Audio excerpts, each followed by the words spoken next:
Assalamualaikum warahmatullahi wabarakatuh. Perkenalkan, nama saya Firta Zani dari kelas 5 MIA 1, nomor presentasi 9. Sebelumnya di sini saya akan mempresentasikan hasil kerja saya, hasil kinerja saya pada tugas akhir ilmu pendidikan pada saat ini.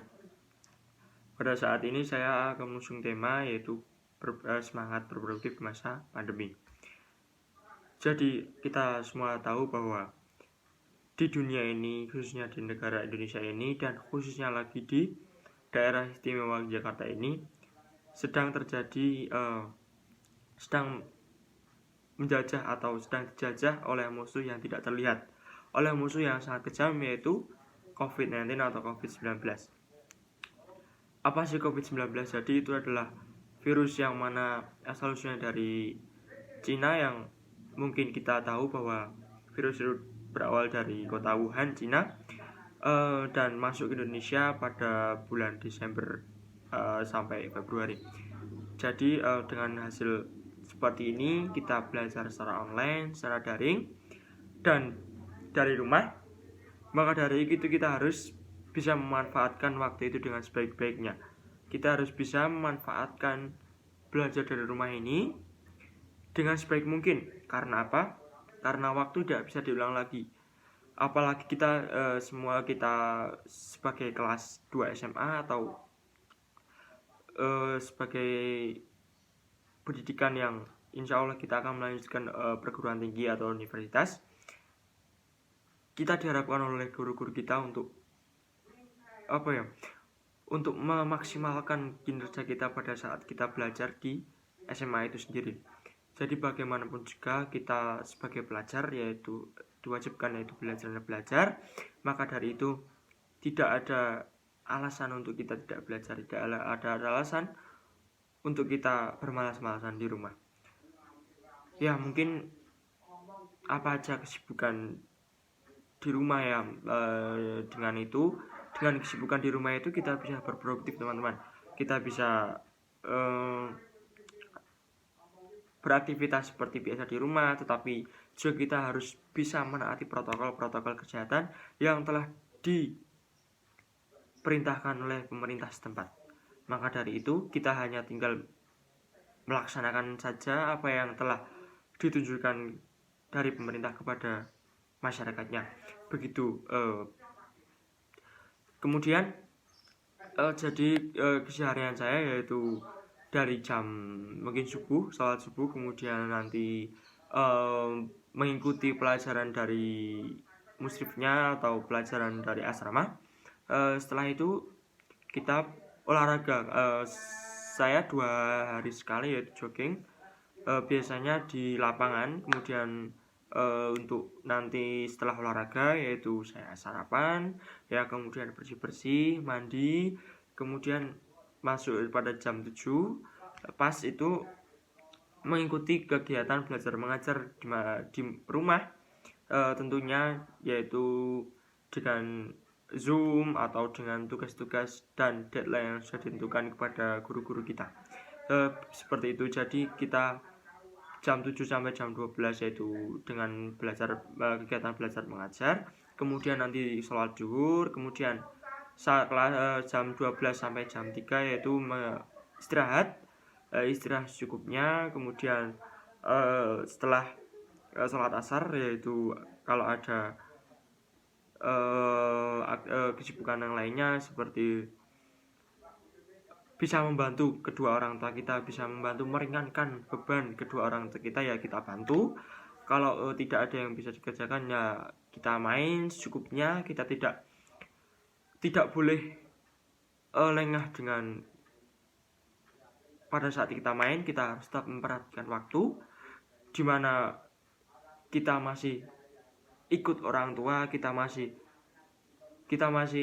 meminta kepada orang tua kita, maka dari itu kita harus bisa menurut apa yang orang tua harapkan kepada kita, dan kita sendiri harus bisa melaksanakan apa yang orang tua perintahkan kepada kita. Seperti itu.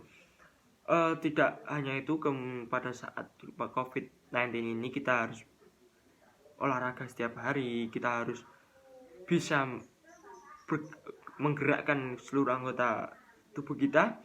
Kemudian tak lupa juga asupan kita. Tak lupa juga asupan kita harus seimbang, gizi kita harus terpenuhi mulai dari buah-buahan, kemudian sayur-sayuran, kemudian protein dan lain sebagainya itu harus terpenuhi teman-teman.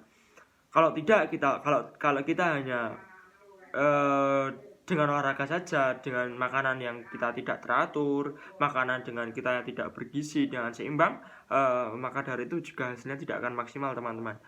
Begitu juga sebaliknya, kita hanya makan makanan yang bergizi, makan makanan yang berprotein dan lain sebagainya, maka dari itu apabila kita tidak berolahraga, maka dari kita akan seperti perut kita buncit, seperti kita bertambah berat badan yang tidak efektif dan lain sebagainya, yang mungkin itu akan merugikan diri kita sendiri dan bisa merugikan orang-orang lain tentunya. Oke, jadi seperti itu. Kemudian untuk bagaimana sih kita bisa berproduktif di masa pandemi ini, ya kita lakukan saja teman-teman, lakukan saja apa yang bisa kita lakukan di rumah. Nah, seperti itu, kita lakukan saja apa yang bisa kita lakukan di rumah dengan sebaik mungkin, dengan kita melakukan dengan semaksimal mungkin apapun itu. Ya, dengan tanda kutip kita harus kita harus mengerti atau kita harus memilih yang mana yang baik dan mana yang benar, dan kita tempatkan kepada posisinya, tidak menyalahi atau syariat, kita tidak menyalahi syariat Islam dan lain sebagainya. Begitu teman-teman. Mungkin kita harus tetap menjaga protokol kesehatan kita harus tetap menjaga pola makan kita, kemudian vitamin yang bergizi, protein dan lain sebagainya. Kemudian juga tidak lupa untuk olahraga. Ya, kita bisa tahu bahwa insya Allah pada bulan Juli, khususnya di sekolah kita Madrasah Mu'allim Muhammadiyah Jakarta, kita akan masuk asrama. Kita akan belajar secara offline, kita akan belajar secara seperti biasanya sejak kala pada sebelum masa pandemi. Ya, mungkin madrasah sudah memberikan sesuatu, memberikan jawaban kepada kita. Nah, ini saatnya untuk para siswa-siswanya untuk bisa mentaati protokol kesehatan, mentaati apa yang diperintahkan madrasah kepada kita. Maka dari itu kita bisa beriringan, kita bisa saling bantu-membantu dalam hal kegiatan di asrama. Mungkin seperti itu kita pesan dari saya, ya. Seperti pada word saya, seperti pada tugas saya, ya kita harus menjaga kesehatan, seperti 3M, memakai masker, mencuci tangan dan menjaga jarak satu sama lain. Kemudian juga menjaga pola makan kita, kemudian juga rajin berolahraga dan lain sebagainya, yang insya Allah itu berproduktif dan insya Allah bisa memberikan hal-hal yang positif kepada diri kita sendiri maupun kepada orang lain yang di sekitar kita. Mungkin cuma itu yang bisa saya sampaikan. Banyak kurang dan lebihnya mohon maaf. Wassalamualaikum warahmatullahi wabarakatuh.